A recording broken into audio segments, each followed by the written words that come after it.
So just firstly on the incident in Queensland, so just to be clear, this was a maladministration of the dose. So the person received, the two patients received higher than the prescribed dose of the vaccine.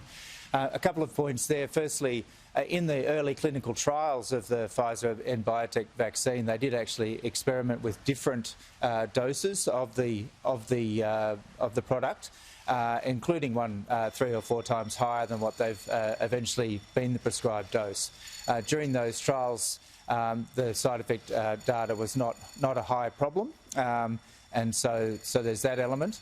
Second of all, as has been mentioned by the Minister, we are aware of several cases like this happening early in the phased rollout through residential aged care facility equivalents in both Germany and the UK. Again, the side effect profile was minimal, particularly in older people. So that gives us hope. However, when we were notified of this yesterday evening by the company concerned that's doing the rollout in those facilities, we took immediate action. I was in touch with the CEO of Healthcare Australia as well as their clinical lead.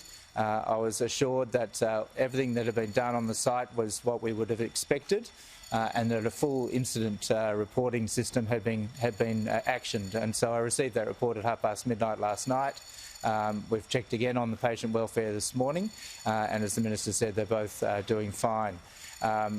Again, I'd like to really express my thanks to Dr. Jeanette Young, the Chief Health Officer in Queensland, who immediately supported us in this on the ground. I think that's very important that we have that wraparound of all of the vaccine rollout, so that we are working hand in glove with the local jurisdiction as well as the companies and the aged care facilities that are involved.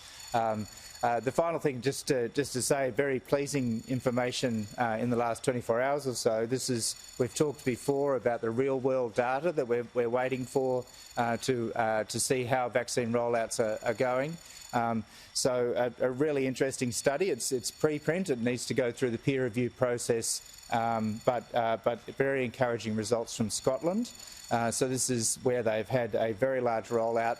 5.4 million people in Scotland, and they've had over 1 million doses of vaccine, a little bit more of the Pfizer, but a large amount of the AstraZeneca vaccine, and most of the AstraZeneca vaccine has been going to the elderly population in Scotland.